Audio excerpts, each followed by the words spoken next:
Hey everyone, welcome back to the Contractor Growth Network podcast. I'm Logan Shinholser, and today we're talking all things money and profit.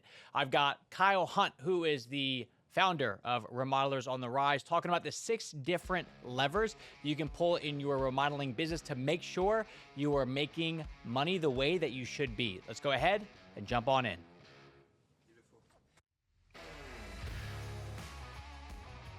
Today, I am joined by the owner, founder, and the person who is in charge of Remodelers on the Rise in one of the probably best Facebook groups for the remodeling industry, Kyle Hunt. Kyle, how was that? That was solid. He asked me how I wanted to be introduced. I said, I run Remodelers on the Rise, and then just say something sweet about me. I also thought it was weird that you were like 3, 2, and then you started talking. I was like, aren't you going to like count down all the way? I get close enough. Interesting. So I have Kyle on today, and Kyle is going to be talking all about financial dials in the business to be able to produce more profit. And when we were talking about what we wanted to go through, this came from Kyle. Kyle, why is this important in your mind?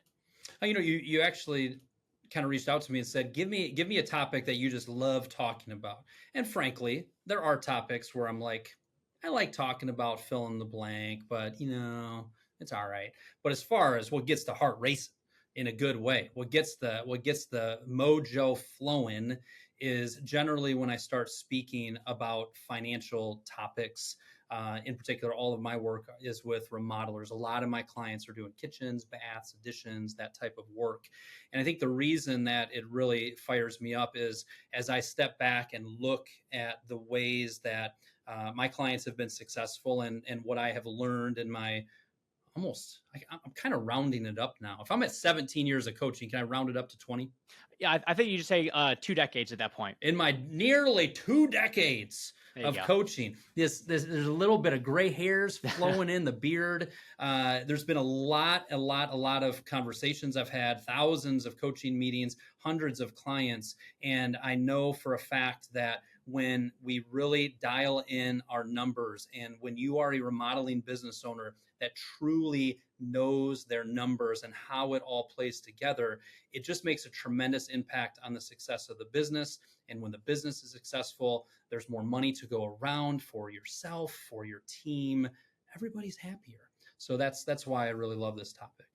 And when you bring this up to clients, what percentage of them go, oh, I was so excited to talk about financial dials. Let's get into it. Oh, yes. They're just chomping at the bits. I would say a lot of people are reaching out from a little bit more of a standpoint of, I'm so frustrated.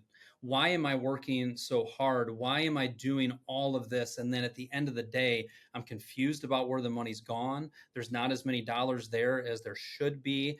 And man, I've been at this for a while. And why can't I get this thing figured out? I see this correlation oftentimes where there's this high level for people watching the video. You can see my hand. For those of you watching, just listening to audio, imagine one of my hands a little bit high, and kind of that at a higher level. And what I see often with remodelers and with contractors is when it comes to the skill of doing the work, of delivering a great finished project, of the quality of the work, I see it very high. And then when I look at the business skills, what the financial skills, what I often see is a lower mark where, man, we're really, really good on delivering the project. But as far as knowing how to do that profitably and consistently profitable, it's a little bit lower. And my job as a business coach in a lot of ways is to bring those business skills, the financial understanding up at par with your skills of doing the work. And man, when we get both of those up high and equal to each other, that's when real success happens. How often are you coaching somebody that comes from like the white collar world and they just said, you know what, I want to start a business or buy a business.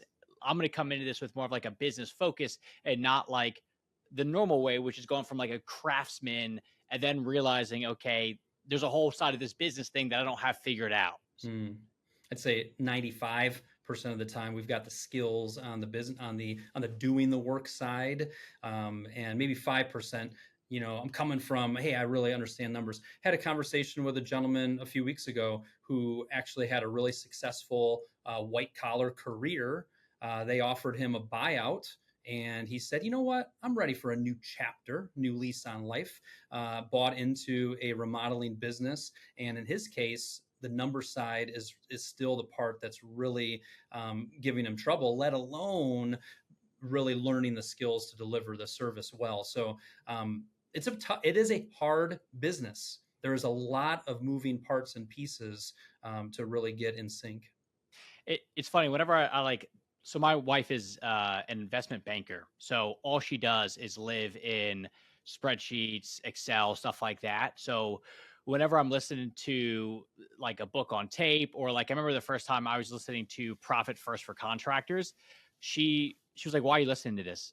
I was like, "What do you mean?" And she's like, "This is all just common sense. Like, do you not know this?" And I was like, "No, but like I understand it. And I think we all understand on paper like how some of that stuff works, but the actual like execution of it is a whole different scenario, and there's a whole Yeah. level of like discipline associated with it that for her she just like doesn't comprehend or can't like empathize with that mindset of, oh, I've got 10 grand in the bank account, let me just not touch that because that's got to go towards estimated taxes. Because for her, she's like, that's going to go towards estimated taxes. I'm leaving that thing untouched. I'll figure out how to invest more money into the business another way. Yeah. So Comes it's natural for her. so easy, and she Yeah. just doesn't understand why. So with all that said, we've got 6 different financial dials that we can look at as a remodeling business owner. So let's go ahead and jump into the first one, Kyle. What is the first financial dial that we want to be looking at? Well, they're not in a particular order. And Oh, when the analogy, was that surprising to you? yeah. I thought it was like, hey, you start here and then you work your way all the way No, it's through. kind of a play as you want, a little choose your own destiny a little Nice. bit. I Okay. mean, they all mix together. This analogy, this dial analogy, came to me a good number of years ago. I was actually on a little seaplane, the one and only time I was on a seaplane. My dad and my 2 sons and I were taking the seaplane from the Upper Peninsula of Michigan over to Isle Royal, which is the least most visited national park in our beautiful union. And we took this little seaplane. And I was sitting in the front seat, and he's got all these different dials. And we've seen that in airplanes or ships or wherever you want to go. And I think I was doing a training a couple weeks later, and I kind of likened all of these different financial dials of a remodeling business to what I was looking at on the plane. And what we see is the 6 that we're going to hit on today are kind of the biggest dials, the ones that are probably the most important to be dialing in. And then frankly, underneath each of these, there's all kinds of other little dials that we can adjust. And there's some remodelers who, hey, we've got some major adjustments we need to make to our estimating, to our total revenue dial, to our gross profit dial, to our overhead dial, some major dialing in. Some remodelers have really taken many steps forward, and now they're just kind of tweaking the dial. Everything's going okay. We're going to tweak this one a little bit. We're going to turn this one down. We're going to turn this one up. So that's kind of this analogy of the dials. If you were to say, kind of start with one of these, I'll throw out kind of the total revenue dial first. And what we're talking about there is that top line of your profit and loss statement. All of the dollars that are going into your business bank account. I think sometimes we look at that and go, all of my challenges with the numbers and the financials in my business, if I just had more revenue coming in, everything would be fine. And in some businesses, that is the case. For other businesses, that is not the case. Just by adding more projects and frankly, sometimes more stress and more workload, that may not be the biggest dial to adjust.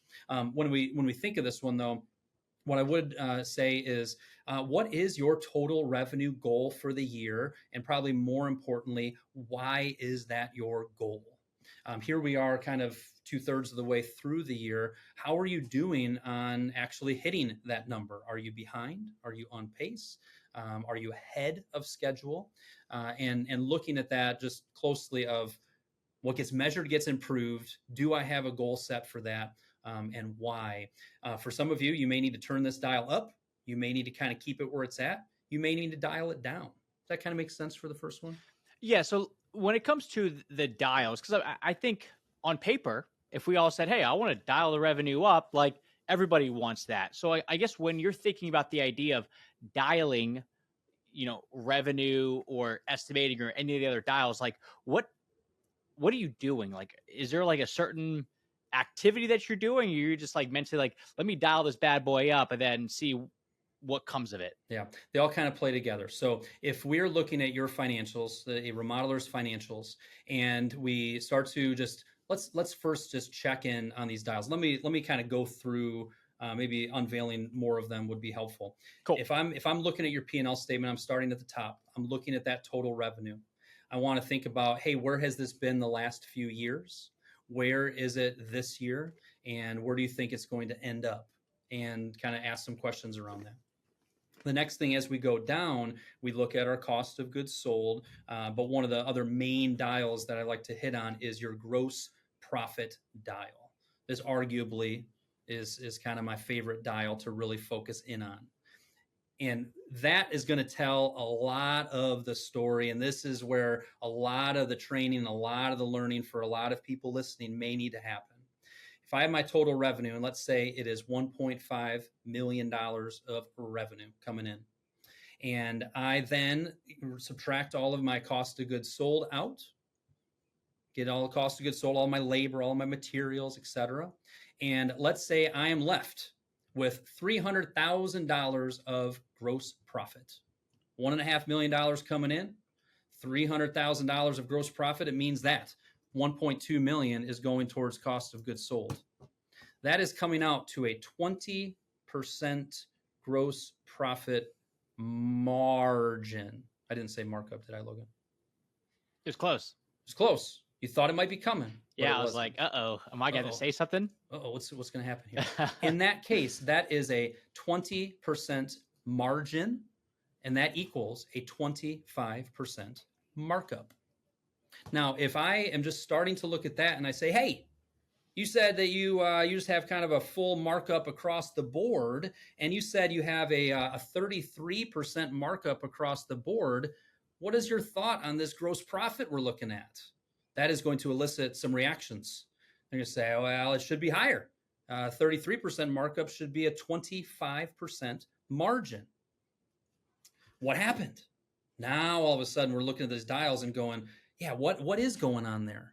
We call that slippage. We're supposed to have 25% of gross profit margin, and we ended up at 20%. If I take that 1.5 million and I multiply that by 25% margin, I should have gross profit of $375,000. I have $75,000 of slippage. Where did it go, Logan?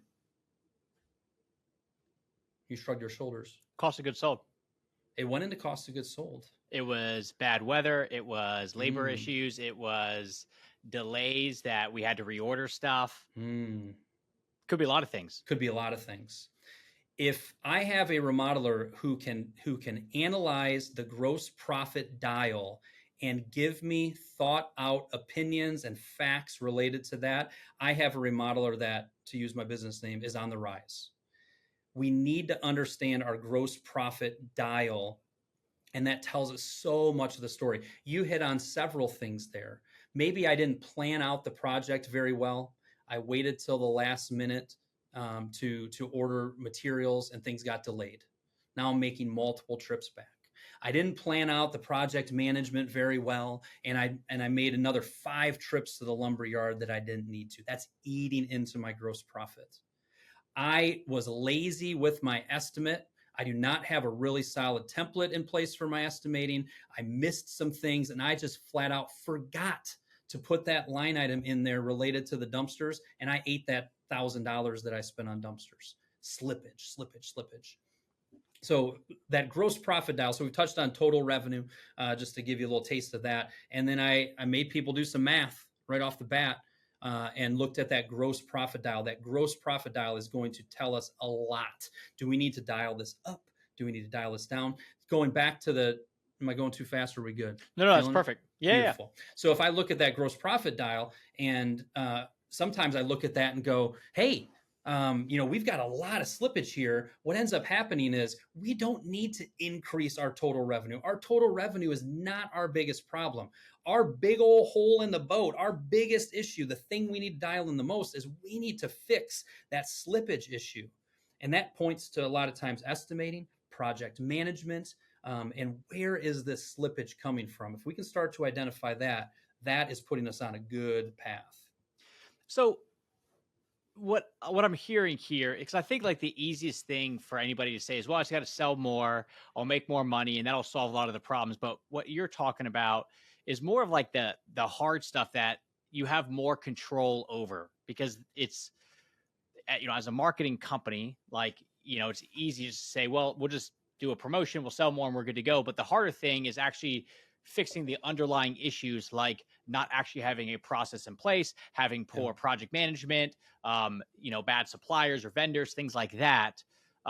So when you're talking about like turning the dial of this, it's not necessarily, from my perspective, not necessarily that you're saying like, hey, dial it up or dial it down. It's almost like, let's just get an understanding of what actually is happening here that we're having slippage happen.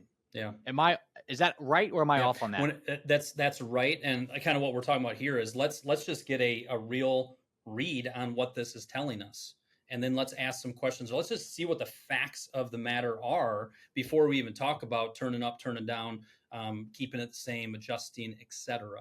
What are the facts showing us? And if you look at that, so a lot of times when I start working with a remodeling company, I start, especially on financials, I start by just going through the profit and loss statement and step by step, what is it? How is it working? And then go through theirs and say, tell me about this.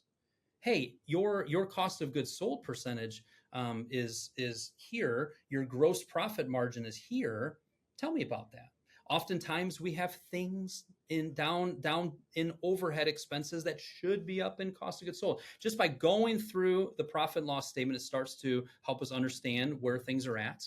And then the next thing I usually have remodelers work on is show me one job cost report. Show me what you were expecting your cost of all your materials to be and what the actual was for your in-house labor and what the actual was. Show me the cost of all of your trade partners and what the actual was. Well, Kyle, I don't have a great system for that. That's fine. Hack it together. Grab a little bit out of QuickBooks, grab a little bit out of your payroll, pull up your estimate that's a little clunky, and let's just battle to see what the expected versus actual cost and gross profit is. And usually by going through that, alarm bells start to go off. We start to see where the biggest issues are. And from there, we can start to make adjustments. And yes, make adjustments on some of these harder things to fix. Well, with what you're saying, I mean, it all, as my wife would say, seems like common sense. So is it more that people are not doing it because they don't feel like they have the time, they don't know how to do it? Or is it like, ignorance is bliss? If I never look at the gross profit, I never see that it's bad, so I'm just going to keep on keeping on. I see it all across the board. Yeah. I think for a lot of times it's like, this intimidates me. It is confusing to me. Therefore, I'm going to bury my head in the sand like an ostrich and not look at it. Did you know ostriches don't do that, Logan? Is it emus or is it no one? No, none of them do. Oh, really? It's a false little quirky thing. Oh, I just assumed they all did. Logan, what did you learn from talking to Kyle today? Not much on the financial side. He didn't really have much good to say. It was, whatever. I've heard it before, know your numbers. But I did learn. Yeah. But I did learn about this ostrich thing. So sometimes it is, I know it's a mess and I don't want to look at it. I think that's human nature. When we have an issue in our lives, a lot of times we try to shy away from it because it's more stressful and more anxious for us to dig into it. So there's some of that at play. A lot of times by the time somebody reaches out to me, they've been listening to my podcast, they've heard me talk about these things. There is something that's happened where they finally say, stinking enough. Why am I working so hard and it's not adding up and I don't understand my P&L and I don't have my job costing dialed in and my wife's ticked at me, I'm ticked at myself, I can't give a raise out to this employee that I really need to keep. I need to increase my marketing efforts and hire Logan and his team. I don't got no money for that. I need to fix this. So sometimes it comes to the point where it's like last straw, I'm going to dig into it. And what I typically see for somebody that is really murky with their numbers is we start with the fundamentals, we start with the basics, and a light bulb goes off. We start with something else, another light bulb goes off. They start with it else and they fix some estimating. They start to realize where the slippage is coming from. They start to get their profit and loss statement organized. It's piece by piece by piece, but you look up after 3 months, 4 months, 5 months of paying attention to this, and your knowledge and understanding of the number side can go from 10% understanding it to 80% really fast. And that all of a sudden can really just help a business go from struggling to getting on the right track pretty quickly. But the common sense aspect, your wife sounds like a wise woman. Yeah. If she's listening to it, for sure. Even if she wasn't listening She's to super, it, Logan, come on. She's very smart. How long you been married? A little over 2 years. Yeah. I'm almost coming up on, actually next year is 20. So don't hesitate. Don't ask if she's listening. The answer is yes, Kyle, she's wise beyond your years. I can't imagine ever being that wise. You want to try it again? Yeah. She's super smart. She would never just put her head in the sand on the financial dials. Bingo. But you said she said common sense. I remember my wife, like it was probably 10 years ago. She, for some reason, I got home and she's like, "How was your work day?" And usually it's kind of like just a quick question, like, "Yeah, good." But I said, "Yeah, it was good." And she goes, No. Like, what did you do today?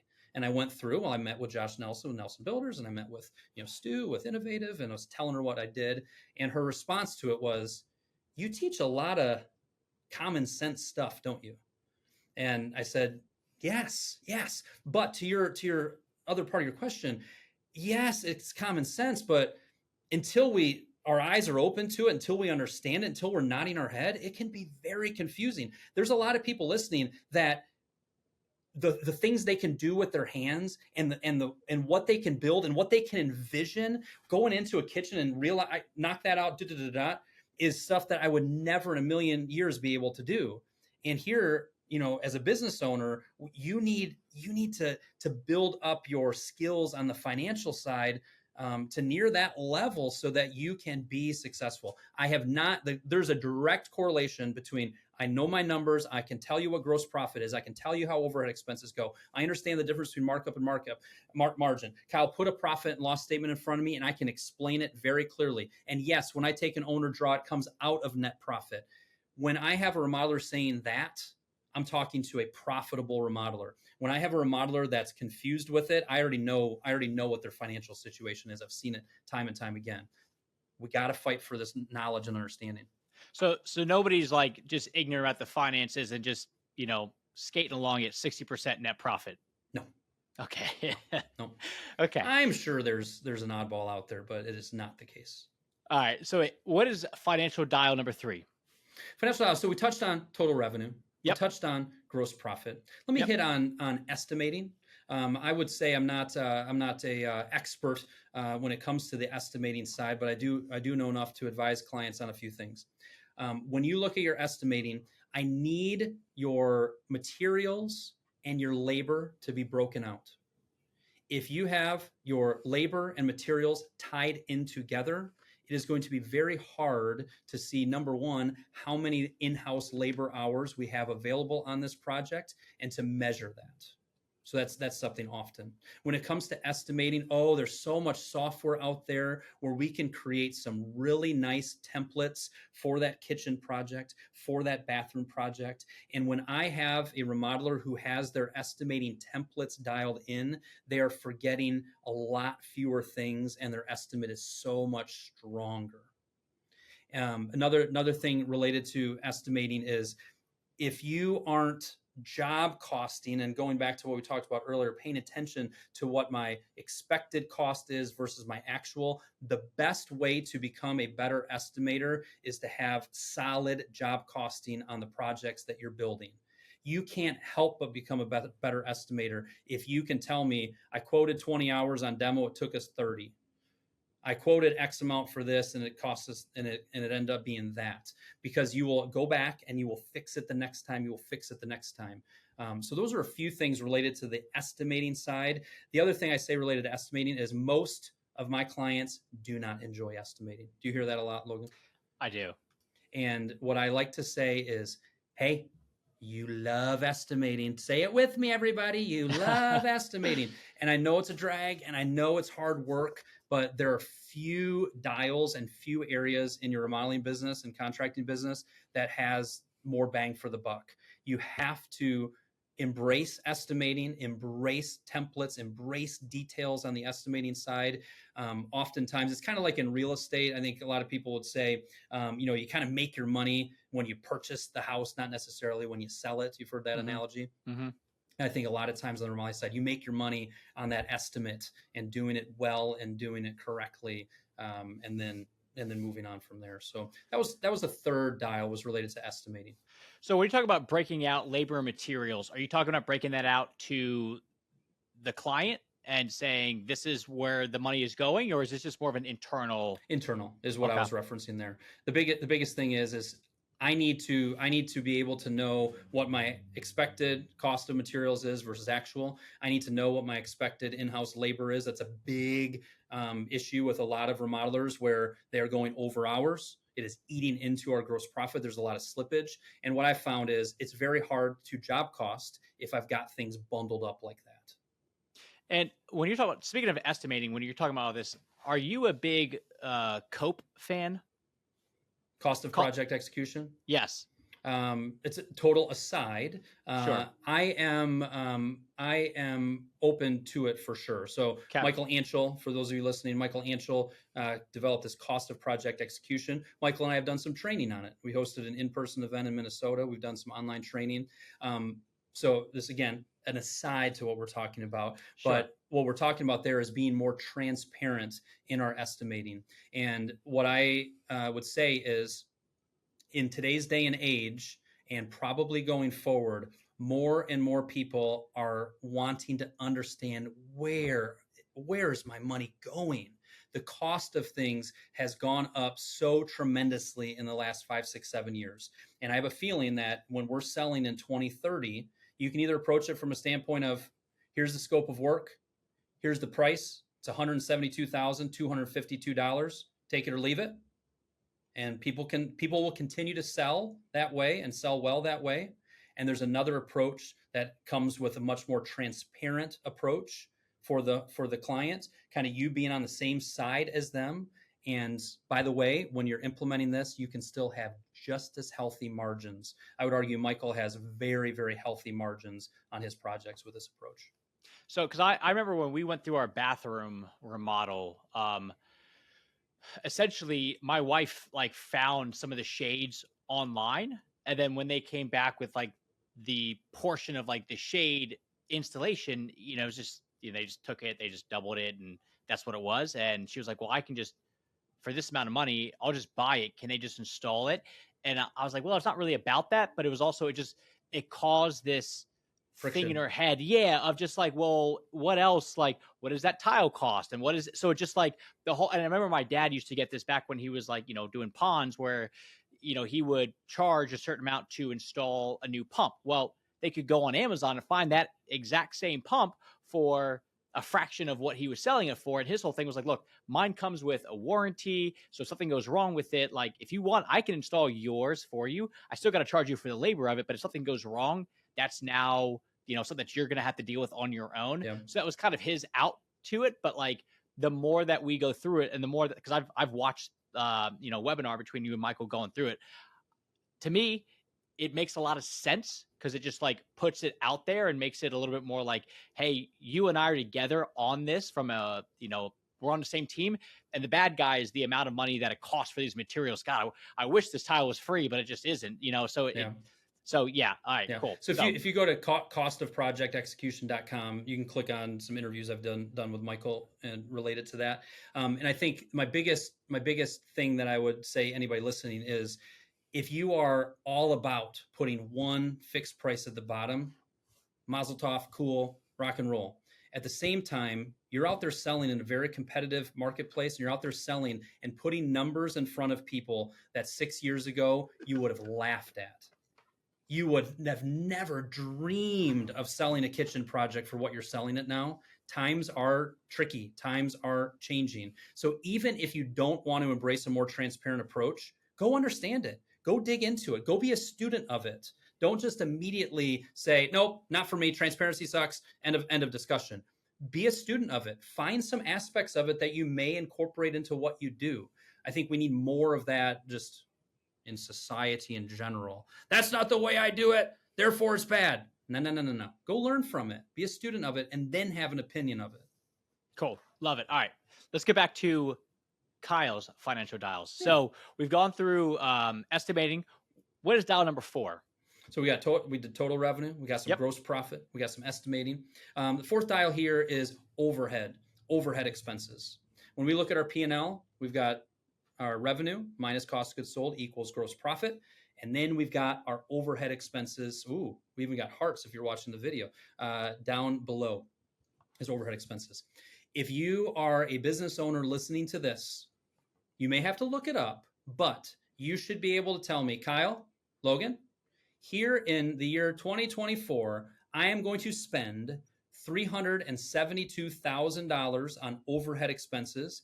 And yes, that includes a reasonable owner salary for me in there of $75,000. If you can tell me that, I'm talking to somebody who actually has created a business budget, who has gone line by line through their overhead expenses and said, hey, this is what we did last year. I'm going to spend $4,000 more under this line item. I'm going to spend $2,000 less here. I'm going to spend $8,000 more here. And you have studied your overhead expenses and you know them clearly.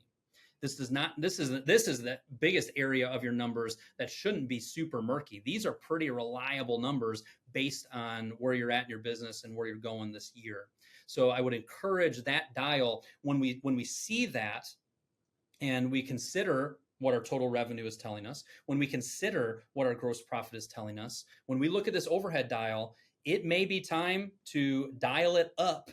And Logan's like, tell him to invest in marketing. Kyle. Use the M word. Use the marketing now. You might need to dial this up and start investing in marketing. I, as a coach, having hundreds of conversations this year, I am talking about marketing more in 2024, in the first 4 months of 2024 than I was all of the previous year. Marketing. Leads are starting to slow down a bit. We're not panicking, but you may look at your overhead and say, I need to dial up my marketing, my advertising by 25,000 this year.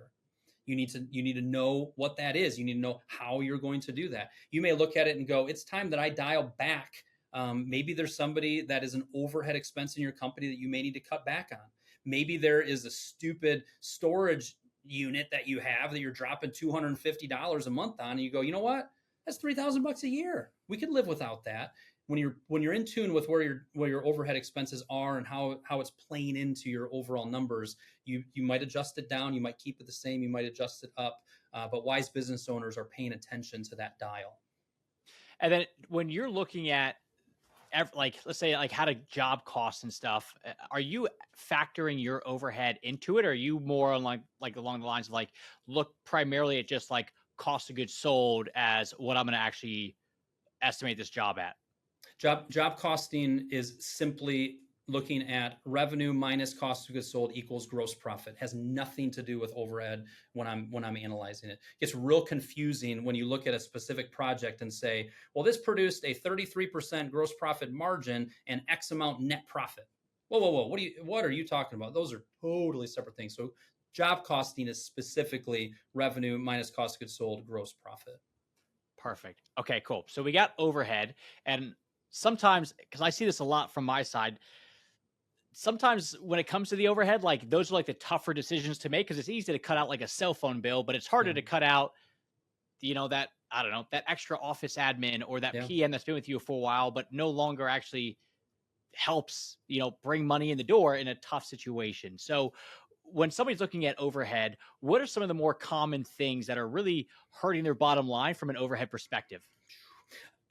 Oftentimes I would say, there's certain, I'm a fairly conservative business owner from a standpoint of, I wasn't 2 years in the business and going, all right, it's time for me to add to my overhead expense. I was quite safe with it, partly because I had a stay-at-home wife and we had 2 young kids and I was playing it fairly safe. There's other business owners that are quite aggressive with their overhead. One of my clients over the years, I'm going, buddy, Are you sure you want to add that designer now? Like, you are rolling the dice a little bit here. Yeah, no, it's going to be fine. It's going to be good. Yeah, but look at your cash balance in the bank. We haven't really saved for this and proven that it's coming. Yeah, it's going to be all right. Making business decisions in a much more aggressive way. So I find that, I have to, when I coach, I have to make sure that I'm not just putting maybe a little bit more conservative view of investing in overhead versus what some other people are comfortable with. Overhead expenses, I don't usually see a line item in overhead expenses that's really causing things to go wonky and to go poorly. The biggest issue that happens with overhead is if I'm projecting, let's say, $1.5 million of revenue, and I have a goal of a 30% gross profit margin.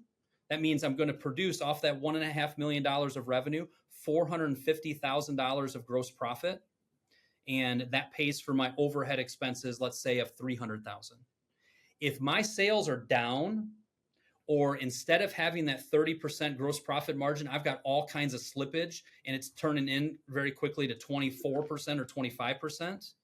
Now, all of a sudden, my overhead expenses become a much bigger thing. So I usually see when we start to see trends, or things aren't as rosy as I thought, or revenue isn't coming in, or gross profit margin isn't as high as we want, living through 2008, 2009, living through bumps in the road over the last decade and a half, frankly, a lot of people listening to this have not tasted a real slowdown. And realizing that, I may need to look at the signs and be a little more proactive and make some of those hard decisions of knocking back my overhead expense. And by knocking down my overhead expenses, it makes it easier to produce the gross profit dollars that you need while still kicking out a good net profit at the bottom. Cool. Love it. So that's overhead. What is dial number 5? Dial number 5 is owner salary. Owner salary. I toss this one in there partially because it can get a little confusing, and I'll try not to confuse it too much here. A lot of people, when they're just starting out, they are taking their pay as an owner usually as an owner draw. An owner draw comes out of net profit. As you start to build your business a bit, as you start to get off the tools, let's say that's your situation, and you start to work more in the office, oftentimes you will start to say, all right, I have a $50,000 owner salary. I actually write myself a paycheck each month, and I'm taking an owner salary, and then I'm also taking some owner draw to compensate me for the rest of it. Oftentimes, when we get into that $100,000 of total owner compensation, a lot of times we'll break it out into a salary and an owner draw. We will convert ourselves over to an S corp because there's some tax benefits. Kind of just planting some seeds, not trying to go too into the weeds. So owner salary is something that I like people to pay attention to. And we'll call it owner salary plus just overall owner compensation. What are you taking as an owner salary, and what are you able to take as an owner draw? How do you feel about that? When we put together our business budget, we kind of have that in there, and we see how the numbers all play together and make sure that there's still plenty of dollars in there to cover our overhead, to cover the owner salary, and to cover a healthy additional owner draw. How does somebody balance, like, kind of going back to the beginning of what we were talking about with like the whole, if you got that 10 grand in the bank and it goes towards estimated taxes to not touch it. When you talk to clients about balancing, hey, you've got some extra money in there, you can pull it out for yourself as an owner's draw versus, hey, you got some money in there, let's actually put it towards something, whether it's investing into a new team member, marketing, other overhead expenses. I guess from an emotional standpoint, like, how do you navigate that with clients? And that's, I do my best work on that when I'm really working one-on-one with clients where I really understand their situation. I've had examples over the years where we have been fighting to build up a good cash balance in our bank account. If you're doing $1 million of revenue, I want $100,000 in the bank, free and clear. 2,200,000 free and clear. 3,300,000 free and clear. And I have examples of clients who finally kind of gotten there, and then I see them drive up in their little $75,000 truck, and I go, Bud, but we've got to think a little longer term here. So there's always going to be tension and balance between taking what you need to support your family as a business owner, and also investing in your business. So getting clear with what we need to be bringing home for the family budget and your goals related to that, and hopefully funding all of that, and still, in addition to that, being able to build up our savings and our retained earnings, if you will. Starting to think through, hey, next year I really would like to purchase fill in the blank. Hey, starting next year, I do want to add that selections coordinator, and that's going to cost me $60,000. 2 years from now, I want to actually get out of this rented space and get into fill in the blank space. It's really just when you start to understand your numbers, and I love the idea of tucking money away into little accounts that are earmarked future building purchase or future employee hiring, or yes, to the profit first standpoint, some of these other buckets of anticipated taxes, et cetera. So there's always going to be tension. There's going to be tension when you're making $80,000 as an owner in this. There's going to be tension when you're making 150, 300. There's always going to be tension there. And frankly, we have to have kind of the full financial picture in mind. And sometimes, frankly, to be really patient, and kick some things down the road that you might like to say, I want to take $50,000 more out of the business. You may need to say, not right now. I'm going to take 10 more out. I'm going to leave the rest of this to strengthen the business side and the future investments in it. So would you say from that standpoint, is the issue mostly that people are taking out too much money? Because I know, like in my case, it got to the point where, like, I mean, I just had, like, I'm S corp. I just did my W-2, and that's all I would take out. And my wife was like, "Look, you got to do more than, like, because it's a 2 income household because we both work." Yeah. But she's like, you got to, like, do some more. And that was one of the best things for me, was to put just like an auto withdrawal from the business account to the personal account, which then auto withdraws out like my estimated taxes. So it's just like having that, it allowed me to, like, kind of be smarter with money as well, versus like, oh, we've got that money, instead of pulling it out and actually putting it towards personal stuff, I can reinvest it back into a new camera or things like that. Mm-hmm. So am I in, like, the minority that I'm, like, leaving everything in the business, and most of your clients are all just pulling out too much, if that's like a wrong dial? Or is it kind of common where people just leave everything in the business, and at some point you got to be like, look, you earn this, take some of that out? I would say it's usually people are drawn a little bit more than I mean, you've earned it. It's your money. But at the same time, if we're talking out one side of our mouth of going, I really want to invest more in marketing and advertising, I really want to have more security by having more dollars over here, just so that we're not kind of chasing payments down. And then on the other side, like, I just took $30,000 out so I could buy a new 4-wheeler. I just took X amount out. There's always going to be that balance of that. I want my clients to take healthy owner draws, but we do it in a way that the business is also not kind of getting stifled as a result of that. Sure. Love it. Okay. So that is owner's draw, owner's salary. What is the sixth and final financial dial? The sixth and financial dial that we selected here, and there's a lot of different dials we could choose, but the sixth one is related to net profit. What I have found is that 2% net profit is no fun. Call it break even, call it rounding errors. We have worked so hard to generate the work, to sell the work, to produce the work, to fund the payroll, to do all of these things. And then down there at the bottom is kind of a piddly number. For those of you listening, 8% net profit, 8% net profit, and then going up from there. That is our goal, going up from there. 8% is great. 12% is even better. 13% is even better. 15% is even better. So, but to really draw a line in the sand of go, man, if I'm going to take the risk, if I'm going to do all this stuff, I need to design my business budget and design my financials around a solid 8% net profit, which will leave me the ability to take some additional owner draw, to invest in this, to invest in that, to build up my safety net that I have. So that's my biggest thing on the net profit side is, one, again, can you tell me what your net profit actually has been? Do you have a goal for your net profit? Do you have a budget that is built around producing a healthy net profit at the bottom? This is definitely one that what gets measured gets improved, and wants you guys to have goals related to that one. What is the industry average for net profit? You got the 42% of all statistics are made up, Logan. Yeah. You familiar So with that? so if you had to make up one right now, what Well, would you that look be? at like if you look at the NAHB related studies, and then it's like, well, but that was commercial. That was this. Wait, does that include owner draw? I think when I've looked at it in the past, it's piddly. It's Mhm. piddly. 3%, 4%. But I think you could look at a bunch of different studies related to that.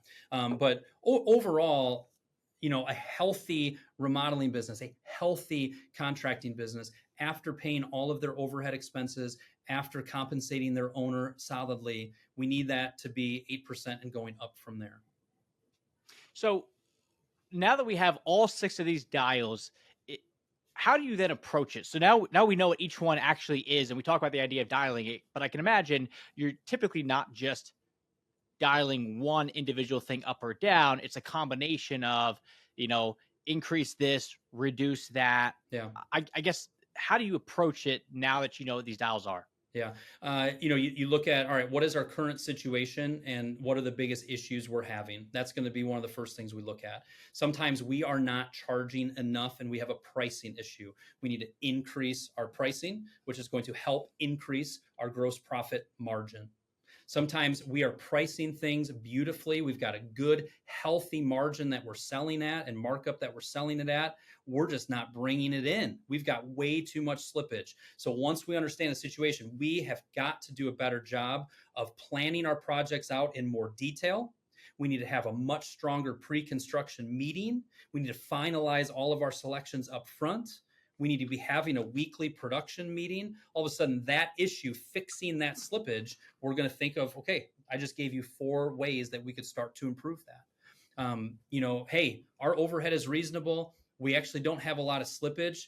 We need to turn up our revenue. We need to add another $500,000 to the top. And if we put it through our machine, another $500,000 there, that is going to take our net profit from 3% up to 8%. Let's do that. So you can kind of see it depends on the situation. If you lined up 10 of my clients, my recommendations of what dials to adjust is different for all of them. And frankly, how much to adjust them is the big thing. But once I understand how to measure them and I have some systems in place and I'm putting the time and frankly getting some coaching on how to understand it, and I start to adjust this and adjust that, you look up 3 months from now, 6 months from now, 9 months from now, 2 years from then, and things can look dramatically different. That's the other thing I like to tell clients is like, or even just people that listen to my stuff, there's hope for this. A lot of people are hopeless when it comes to numbers, hopeless to understand them or hopeless to improve them. You can do it. I've got people that have gone from, I don't know how to understand a P&L at all, to being able to talk to me about the tax approach they're taking to optimize their gross profit and taxable income and net profit because they become students of the numbers side. You can do it. How long does all this stuff take to like really see a difference? Like, so you start working with Kyle, you getting your dials dialed in. Is this like, in a lot of cases, oh wow, there's 10 grand just sitting there that we didn't even realize? Or is this more of like, hey, it's going to take some time, but incremental change is going to be huge for us in the long run? You're gonna see results immediately when you start to make adjustments. Talking to one of my clients in the VIP club. So he's going through the Remodel Your Profits course that I have that's part of the VIP club. And he quickly realized, I've got a pricing issue. I'm just flat out not charging enough. And the next job he sold was at about 10% more margin than what he was selling at. He hasn't fixed anything else yet, but he increased his pricing. And as far as impact goes, he's going to see it right then and there after that first one. So that's one of a dozen adjustments he's going to make, but you can see impact on here very quickly right when you start to make your first adjustment. It could be job costing related. It could be estimating related. I'm never gonna miss that $200 permit fee or whatever the case might be ever again. I fixed my estimating template. That's going to save me money on the next one that I do. So it can be very quick. And when you're working through all these financials with the clients, I mean, most people that are in financial struggles is because they don't, put their energy and effort towards it.